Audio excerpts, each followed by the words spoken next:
महाराज जी, हमने सुना है कि आप जी श्री ब्रह्मा जी, श्री विष्णु जी, श्री शिव जी आदि देवताओं की पूजा छुड़वाते हैं, क्या यह उचित है? ब्रह्मा विष्णु महेश को हम छुड़वा सकते हैं? हम कोई बालक हैं? परमात्मा कबीर जी आदरणीय गरीबदास साहिब जी को सतलोक लेकर गए थे। वह सब सतिथि से परिचित करा कर, ब्रह्मा विष्णु महेश की सतिथि से परिचित करा कर वापस छोड़ दिया। उसके बाद उन्होंने कहा था, तीनों देवा कमल दल बसे, ये ब्रह्मा विष्णु महेश, प्रथम इनकी वंदना फिर सुन सतगुरु उपदेश। उन्होंने कहा था कि ब्रह्मा विष्णु ये तीनों देवा कमल दल में बसते, हमारे कमलों में, इन दलों में अंदर रहते हैं, और प्रथम इनकी वंदना, ये मंत्र जो करते हैं हम इनकी साधना करते हैं, और फिर सुन सतगुरु उपदेश, सतगुरु के ज्ञान को सुनो और उसका पूरा कंप्लीट कोर्स लो, तब ये बात बनेगी। अब ब्रह्मा विष्णु महेश हमारे कोई दुश्मन नहीं है। कई कहते हैं कि आपके गुरु जी तो ब्रह्मा विष्णु महेश को छुड़वाते हैं। ब्रह्मा विष्णु महेश को हम छुड़वा सकते हैं? अब जैसे ऊर्ध्व मूलम अधः शाखम, ऊपर को जड़ वाला, नीचे को तीनों गुण रूपी शाखा वाला, उल्टा लटका हुआ संसार रूपी वृक्ष है। अब इसमें क्या है? ऊपर को जड़ता पूर्ण परमात्मा, नीचे को तीनों गुण रूपी संसार रूपी वृक्ष की शाखा है। तो क्या कोई शाखा को काट देगा बुद्धिमान व्यक्ति? पेड़ की शाखा को कोई काटने की कहेगा कि इसको तो फेंक दो काट के, फिर लटका के करेंगे बाकी का हम? तो कहने का भाव ये है कि जैसे परमात्मा कहा करते कि जैसे हमने भक्ति रूपी पौधा बीजना है और हम नर्सरी से कोई पौधा लाए, कैसे बीजेंगे? उसको गड्ढा खोदेंगे और उस गड्ढे में उसको जड़ों की तरफ से दबाकर मिट्टी में, फिर उस जड़ों की मूल की सिंचाई करेंगे। तो मूल की यानी जड़ की पूजा करेंगे हम, तो वो पौधा पेड़ बनेगा, उसकी टहनियाँ बड़ी बड़ी हो जाएंगी, तीनों गुण रूपी शाखा।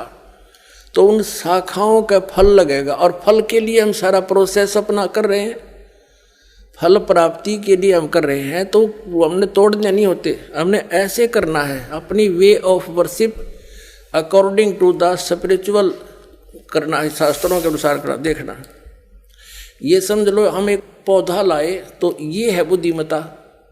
जड़ों को गमले में यानी मिट्टी में डाला, दबा दिया और पूजा शुरू कर दी, सिंचाई। ये जड़ कबीर परमात्मा है इस संसार रूपी वृक्ष की। अब ये हमने जड़ों को पूजना है, इन ब्रह्मा विष्णु महेश की पूजा नहीं कर। हम क्या कर रहे हैं? ऐसे कर रहे हैं। ये बता बालका वाला काम कर रखा हमने, हंसी नहीं आवे। हम ऐसी पूजा कर रहे हैं, उल्टा काम कर लिया हमने।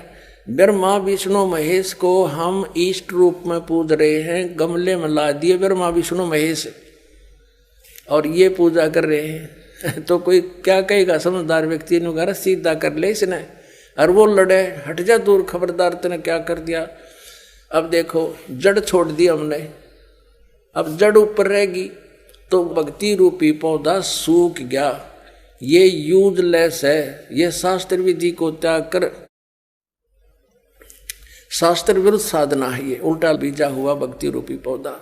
और हमने ऐसे करने को कहा, तो इसमें इसकी पूजा करेंगे भगवान कबीर साहब की, फिर हमारे शास्त्र अनुकूल कर्म बनेंगे। शास्त्र अनुकूल संस्कार होने से ये फल ब्रह्मा विष्णु महेश ने देना हमारे को, क्योंकि यहाँ के ये प्रधान है, इविन का फल लगेंगे। अब इसका प्रमाण देते हैं। अपने आत्माओं परमात्मा ये कहा करते, तुम साधना ठीक करो और फिर आपको लाभ होगा पूरा। अब तुम साधना कर रहे हो उनकी जो आपको कुछ दे ही नहीं सकते। अब जैसे आप किसी फैक्ट्री मालिक की नौकरी कर रहे हो, तो नौकरी उसकी कर रहे हो, आपकी हाजिरी लगकर तनख्वाह बनकर कैशियर के पास आती है, अकाउंटेंट के पास आती है। अब तनख्वाह तो देंगे अकाउंटेंट और वो कैशियर, लेकिन वो देंगे आपका वर्क डन, और वो भी उस मालिक की मजदूरी करोगे। तो यदि उस आप लागे अकाउंटेंट और कैशियर की जूते साफ करन, उसकी प्लेट धोना, वह नौकरी दी छोड़ आपने, वो खाक देंगे आपको, जो कहें बाजत चाह बिना प्याओ टाइम पे। तो इसी प्रकार हमने पूजा तो करनी है, मजदूरी तो करनी, इष्ट रूप में तो पूजना परमपिता को, कबीर साहब को, और फिर उससे बनेंगे हमारे शास्त्र अनुकूल जितने भी शुभ संस्कार फिर देंगे। यही यहाँ पर जब तक आप यहाँ रहोगे तो यहाँ के ये प्रधान है, इन्होंने हमारा वर्क डन देना है, जैसा कर्म करेगा फल देगा भगवान, इनका ये आखिरी विधान था। तो ये भगवान तो वर्क डन ही दे सकते, इसमें ऐड नहीं कर सकते। और फैक्ट्री मालिक बनवाने के रखे दे तोहफे में, यानी परमात्मा हमारे मालिक हैं, मालिक तो कुछ भी दे सकता है। अब और थोड़ा सिखा दिखाते हैं क्योंकि कंसेप्ट इससे जुड़ा हुआ है। इसी गीता जी अध्याय नंबर 3 के, ये श्रीमद् भगवद गीता अध्याय नंबर 3 के आपको दिखाते हैं श्लोक 10 से लेकर 15। ये देखिएगा, श्रीमद् भगवद गीता अध्याय नंबर 3 के और श्लोक नंबर 10। प्रजापति ब्रह्मा ने कल्प के आदि में यज्ञ सहित प्रजाओं को रचकर कहा था, तुम लोग इस यज्ञ के द्वारा, यज्ञ माने धार्मिक अनुष्ठान, शास्त्र अनुकूल वृद्धि को प्राप्त हो। यह यज्ञ तुम लोगों को इच्छित भोग प्रदान करने वाली हो। 11वें में कहा है, यज्ञ के द्वारा देवताओं को उन्नत करो और वो देवता तुम लोगों को उन्नत करें। इस प्रकार निस्वार्थ भाव से एक दूसरे को उन्नत करते हुए तुम लोग कल्याण को प्राप्त हो जाओगे। 12वें में फिर कहा है, यज्ञ के द्वारा बढ़ाए गए देवता, बताओ देवता ने क्या हम पकड़ कर बढ़ावांगे, खींच कर बढ़ावांगे उन्हें।